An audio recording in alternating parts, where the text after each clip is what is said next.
What I try to encourage people to do is to talk about issues, not about candidates. That's the first thing. Do we want programs that are going to help our houseless people? Of course we do. Do we want well-funded schools? Of course we do. But we don't talk about, oh, well, you have to vote for Jerry because Jerry's the one who's going to take care of the well-funded schools. We let people take that extra step on their own. Welcome to the East Anchorage Book Club podcast. I'm your host, Andrew Gray. Today on the show, the newly elected settled minister for the Anchorage Unitarian Universalist Fellowship, Reverend Lise Adams Sherry. We discuss her background, what led her to become a minister, and what the Unitarian Universalist Fellowship is. Reverend Lise Adams Sherry, welcome to the podcast. Thank you so much. It's good to see you, Andrew, as always. So you are I don't want to say elected, the new settled minister. That's what you voted for. Oh, yes. I'm exposing your thing already. Do you want to say that part? Oh, that's okay. Yes, full disclosure, I am a member of the Anchorage Unitarian Universalist Fellowship, and Reverend Lise Adams Sherry is the settled minister at the Anchorage Unitarian Universalist Fellowship. So in other words, we know each other. We do. And for shorthand, as we consider this UU. Correct, yes. Let's talk a little bit about what Unitarian Universalism is. Can you just give us a brief thumbnail sketch of what Unitarian Universalism is? Sure. So we started from Christian Judeo roots. We have a lot of questioners and some would say cynical folks, and it's been that way for a couple of centuries. People really wanting to get at the truth and the transcendent things in religion. And so from there, from this Christian Judeo roots, it's expanded. The Transcendentalists were some of the ones to do this. They brought in Eastern religions and nature as religion and where someone would find God.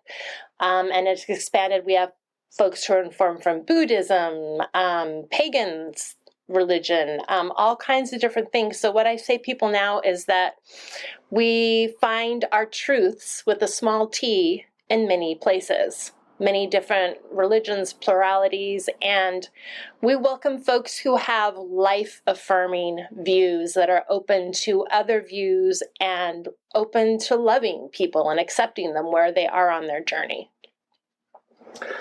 And just out of my own curiosity to remind me, I've been taught to say you as opposed to Unitarian, to not leave out the Universalist part. Can you explain the Universalist part? Sure. The Universalists were historically, they kept their Christian underpinnings, thank you, longer. And they looked at God as a loving God, and that God was not going to damn people for wrongs that they did, and basically that everyone should get multiple chances. You know, as long as you're coming to it with sincerity and you're trying to make amends, well then, yeah, come on back into the covenant, so to speak, this agreement that we have with all the people around us that we care for and love, and let's just keep trying to get better together. Let's talk a little bit about your background and how you ended up as a Unitarian Universalist minister. Where did you grow up? I grew up from age 4 in a small town called Monmouth in Oregon. And I grew up with fairly progressive parents. I was born in 1965, so my parents definitely weren't, the make love, not war kind of things people, but they were more progressive. And went to church with my family when I was little, in part because I wanted to. It was a bond I had with my grandmother because I really liked church and just the community. And so my parents took me when I asked them to. And what religion was she? She was United Methodist. And so, yeah, mostly with my dad, I'd go to church, to a Protestant liberal church, wherever he had friends or he liked the minister's message. And the thing that I kept running into, even though I loved the sacredness, and quite frankly, hymns were some of my favorite part, I love to sing,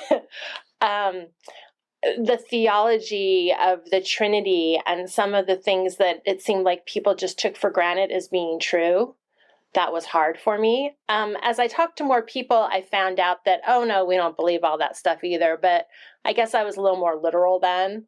And so I kept searching and I found Unitarian Universalism, which is not just Christian anymore. You know, it opens itself to Buddhism and all these things, as we talked about a moment ago.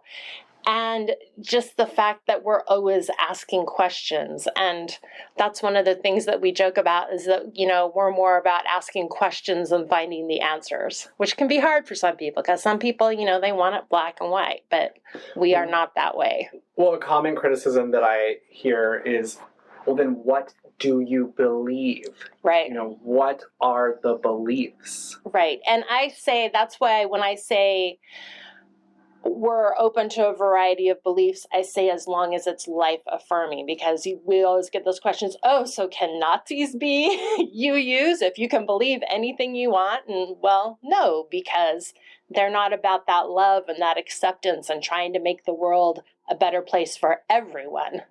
Well, we have the 7 principles. We have those, right. And we have an 8th possibly on the way. So these are principles that were rewritten late 80s, early 90s, and they're things like the inherent worth and dignity of every person, acceptance, encouragement to spiritual growth. The last one is the interdependent web of all existence, of which we all are a part, which is really, I love that one. The 4th one is one of my favorites too, which is a free and responsible search for truth and meaning. And then the 8th one that we've been talking about is really trying to make explicit our belief that all people, no matter their color, are equal and should not be oppressed, and that we're working to change this oppressive society that we live in. Well, and part of that too is also making it explicit for LGBTQ folks as well. Mm-hmm. I mean, this is, I think, more geared towards people of color, and especially with all of the police killings that have happened. And it's just, well, the world is what it is.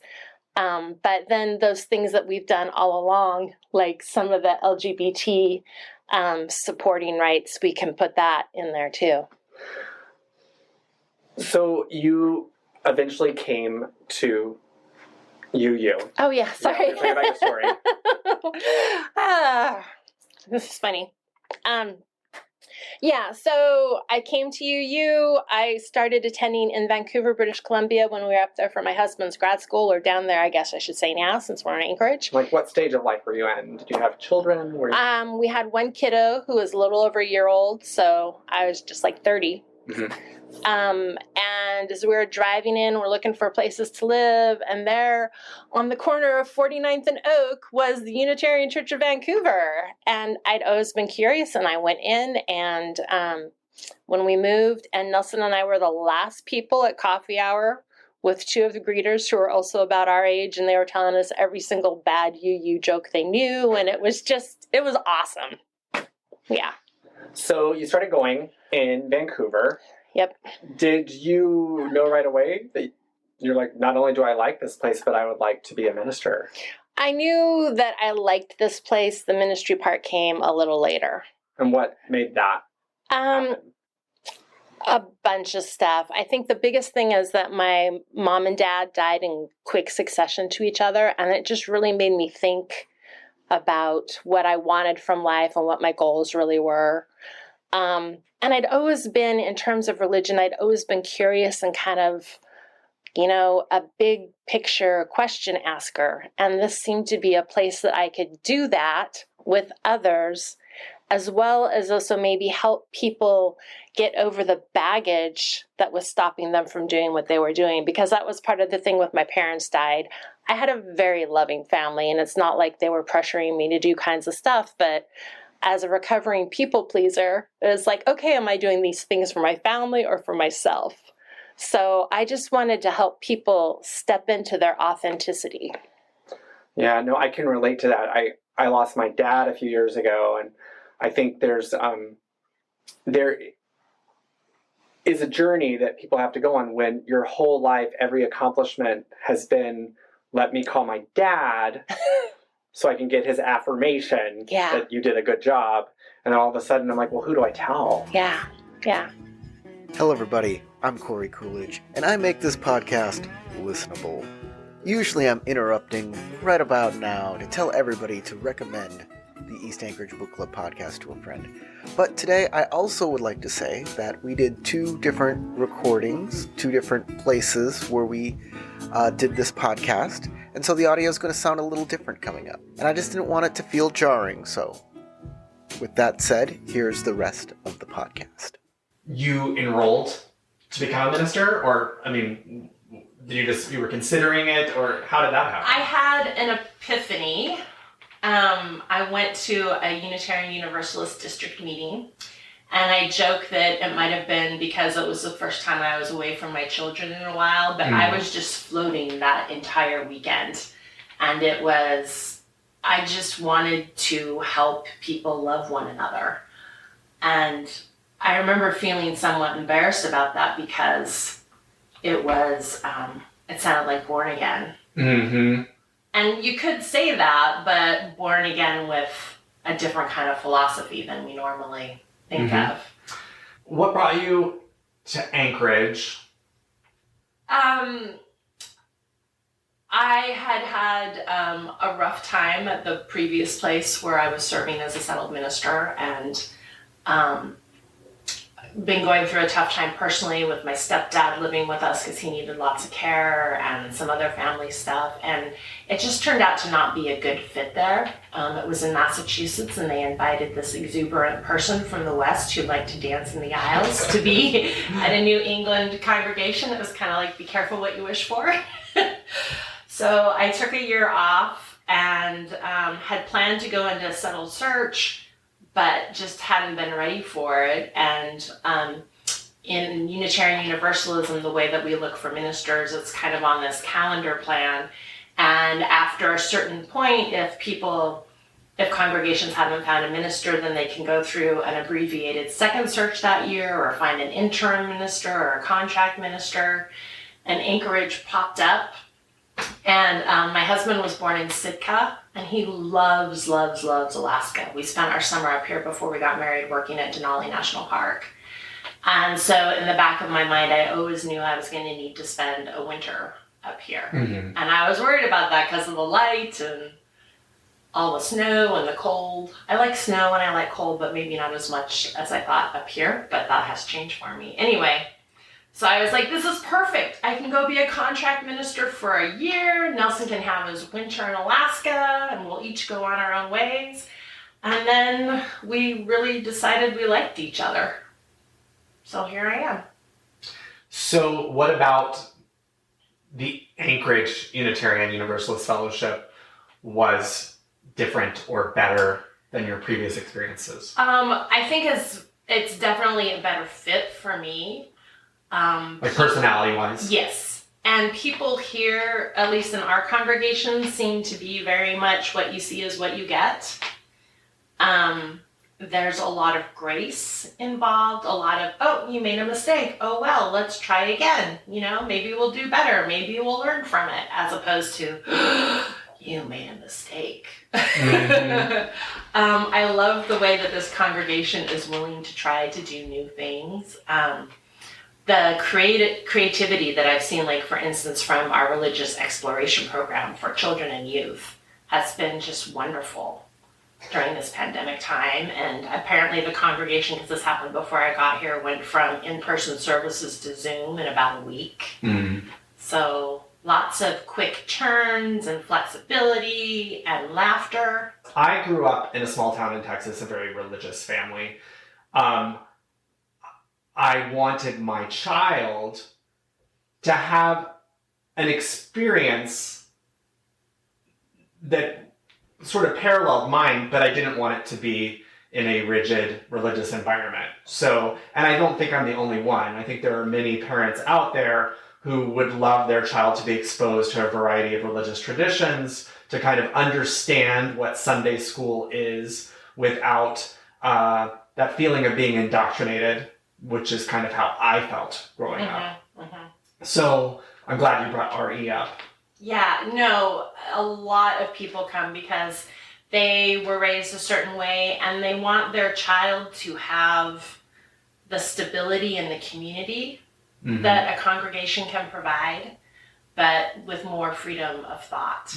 And this just reminded me when we moved back to Monmouth, Oregon, which is where I grew up, after we lived in Vancouver, my kids went to some of the same schools that I did there. And my youngest started in 2nd grade, and you know how they put kids' tables in groups, and he was in a group of 4. And he came home and he's telling me about his day, and he was talking about how all of the kids in his group of 4 were Christians. And I was like, how did you even get on that? And he couldn't remember, but they were, you know, the way little kids self-important. Well, I'm a Christian. Well, so am I. And I said, well, what did you say? And he said, I didn't say anything. And I said, you didn't tell him that we go to the UU Church? And he's like, nope. And, you know, it was only a month or so in, and we were in this little small town that had gotten much more conservative since I was, you know, because I grew up there in the 70s. So, it's really important to our children to be able to have that kind of grounding, I think. It doesn't have to be in Christianity, but just to be able to talk church or talk fellowship sometimes. And I think also it's important because when you might get into the particular beliefs that each congregation or church or temple believes in, but then I have found anyway that when you find out some of the things that we all do, we have potlucks, we care about our neighbors, you know, we try to make the world a better place. Sometimes we have different ideas of what that means, but in the big picture, there's a lot of commonality. Well, I would say the big difference, as somebody who grew up in sort of an evangelical tradition, is that evangelicals believe that the most important thing that they can do to help their neighbor is to save them from eternal damnation. Right. So their community service is to try to save their neighbor. And I would say that sometimes I think a weakness of being part of a faith tradition that's very good at listening to all sides is that we're not able to speak with the authority and conviction that somebody who believes that they have the one and only truth can. And I think that humans are attracted to certainty, to authority, to, quote, I'm making my little quote saying, the truth. Right, with a capital T. With a capital T. Does UU have any specific writings or teachings about reproductive? Yeah, we have this great program. I was thinking you're going straight for the abortion stuff, but I'm like, do we have a canon on that? No, we have this great. We created it with the United Church of Christ, and it's called OWL, Our Whole Lives. And it's age-appropriate sexuality classes. And we have them for kindergarten and first graders where it's like, these are my body parts, and we teach them the proper names, and don't touch me in my swimming suit area. And if you do, then I need to go tell another trusted adult. We have late grade school when kids are just starting to get their, puberty's getting on. They're like, what's going on? And middle school and a high school class and an adult class. And in each of these things, as I said, it's age-appropriate. All my children went through it. I'm a trained OWL teacher for middle school and high school, and it's about peer pressure. It's about STDs or STIs. We keep changing what we call them. It's about birth control, how to talk to your boyfriend or girlfriend if you're going to have sex, and if you can't talk to them about it, then probably you shouldn't be having sex. All kinds of wonderful tools. And the classes are long, like the middle school class, which was the first one that was created. It's like 27 hour-and-a-half long sessions. So I think that's interesting because I'm going to make some generalizations. Okay. That a lot of the far-right movement to criminalize abortion also tends to go hand in hand with a movement to take sex education out of schools, to keep this sexual education from children, which ironically results in teenagers who don't understand their bodies and don't know, some don't know what makes a baby. Yeah. And so it's a little bit paradoxical. Well, they're afraid of knowledge. They're afraid that just because you know something, you're going to go and do it. It's like people who are afraid to have gay folks be parents because the children will only see a gay couple. So what other, models or forms will they be able to be or do? Right. Or people who think that, oh, well, if they know about birth control, well, they're going to go out and use it and try it. And, well, some of them will because they are ready. And some of them will be like, no way, keep it away. There's one of the books is great, and I can't remember the name of the author right now, but it has lots of cartoon characters in it. It's for the upper grade school. And there's a little bird and there's a little bee who are having like these little conversations as you turn the pages of the book. And one of them is just like, oh, this is so cool. And did you know this? And the other one is like, oh, no, don't tell me, don't tell me. So even as they're going through the book, they're trying to normalize that kids will be into learning about their sexuality in different ways and at different ages. And whatever your stage is, it's okay. But just learning the information, I mean, I'm trying to think of some, just because I watch a Julia Child thing doesn't mean I want to go out and write a cookbook and spend all my days cooking French food. Right. So I want to talk a little bit, maybe an uncomfortable topic, but I'm going to go there, that we try to keep politics out of religion, or we say there's a separation of church and state in our country. But certain congregations tend to be on one side of the political divide. I think it would be safe to say that our congregation is on one side of the political divide. How do you navigate that? Or what does that mean to you? Can you talk a little bit about politics and being a minister of a very politically active congregation? I can. And it is slightly different from congregation to congregation because where I served in Massachusetts, we had some folks who were much more conservative. Not everybody by a long shot. But so what I try to encourage people to do is to talk about issues, not about candidates. That's the first thing. Do we want programs that are going to help our houseless people? Of course we do. Do we want well-funded schools? Of course we do. But we don't talk about, oh, well, you have to vote for Jerry because Jerry's the one who's going to take care of the well-funded schools. We let people take that extra step on their own. And that's definitely what we try to do. One of the things that we've done in our forum recently is we've invited the top tier of the people that are running for governor to come in and talk. But we're not just asking the progressives. We sent an invitation out to like about 7 of the top tier candidates and said, you're welcome to come in. We would love to hear you. And some of them responded and some of them did not. And some of them confirmed that they would be there and no-showed. That's true too. But we're not talking specific candidates, right. Andrew. Yes. So the last question that we ask of all of our guests, I'm kind of springing this on you. Okay. Is to recommend a book.